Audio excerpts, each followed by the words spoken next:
నిర్గమకాండము 13వ అధ్యాయము. మరియు యెహోవా మోషేతో ఇలాగు సెలవిచ్చెను, ఇశ్రాయేలీయులలో మనుషుల యొక్కయు పశువుల యొక్కయు ప్రథమ సంతతి అనగా ప్రతి తొలిచూలు పిల్లను నాకు ప్రతిష్ఠించుము, అది నాదని చెప్పెను.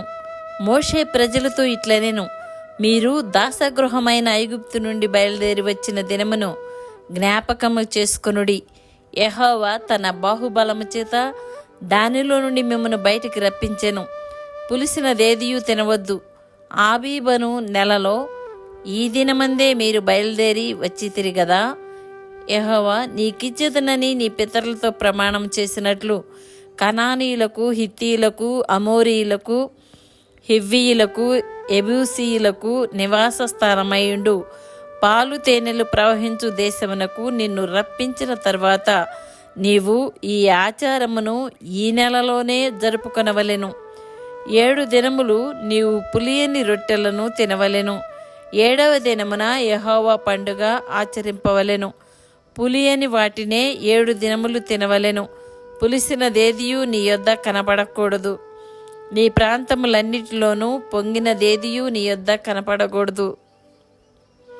మరియు ఆ దినమున నీవు నేను ఐగుప్తులో నుండి వచ్చినప్పుడు యెహోవా నాకు చేసిన దాని నిమిత్తము పొంగని రొట్టెలను తినుచున్నానని నీ కుమారునికి తెలియచెప్పవలెను.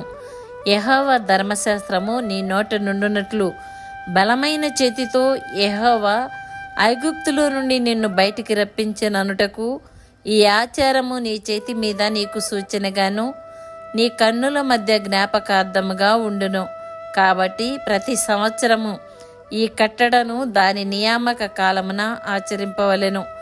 యెహోవా నీతోనూ నీ పితరులతోనూ ప్రమాణం చేసినట్లు ఆయన కనానీయుల దేశంలోనికి నిన్ను చేర్చి దానిని నీకిచ్చిన తర్వాత ప్రతి తొలిచూలు పిల్లను నీకు కలుగు పశువుల సంతతిలో ప్రతి తొలి పిల్లను యెహోవాకు ప్రతిష్ఠింపవలెను.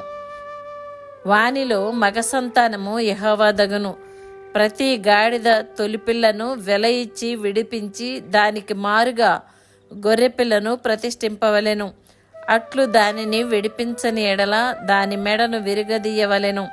నీ కుమారులలో తొలిచూలి అయిన ప్రతి మగవానిని వెల ఇచ్చి విడిపింపవలెను.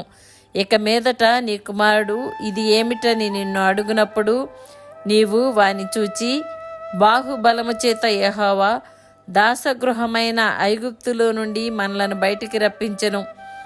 ఫరో మనలను పోనీయకుండా తన మనసును కఠినపరచుకొనగా యెహోవా మనుషుల తొలి సంతానమేమి జంతువుల తొలి సంతానమేమి ఐగుప్తు దేశములో తొలి సంతానమంతయు సంహరించెను. ఆ హేతువు చేతను నేను మగదైన ప్రతి తొలిచూలు పిల్లను యెహోవాకు బలిగా అర్పించుదును.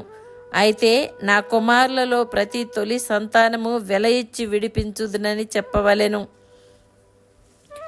బాహుబలము చేత యెహోవా మనలను ఐగుప్తులో నుండి బయటికి రప్పించెను గనుక ఆ సంగతి నీ చేతి మీద సూచనగాను నీ కన్నుల మధ్య లలాట పత్రికగాను ఉండవలెను అని చెప్పెను.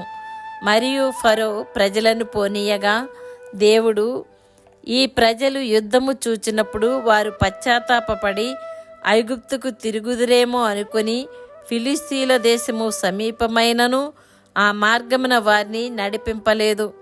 అయితే దేవుడు ప్రజలను చుట్టూ దారియగు ఎర్ర సముద్రపు అరణ్య మార్గమున నడిపించెను. ఇశ్రాయేలీయులు యుద్ధ సన్నద్ధులై ఐగుప్తులో నుండి వచ్చిరి. మరియు మోషే యోసేపు ఎముకలను తీసుకొని వచ్చెను. అతడు దేవుడు నిశ్చయముగా దర్శనమిచ్చును.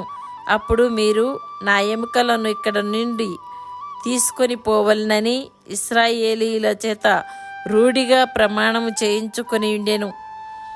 వారు సుక్కోతు నుండి ప్రయాణమైపోయి అరణ్యము దగ్గరనున్న ఏతాములో దిగిరి.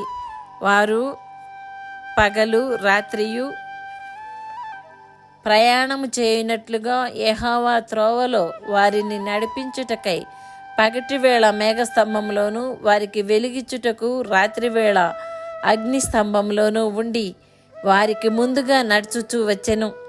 ఆయన పగటివేళ మేఘస్తంభమునైనను రాత్రివేళ అగ్ని స్తంభమునైనను ప్రజల ఎదుట నుండి తొలగింపలేదు. ఆమేన్.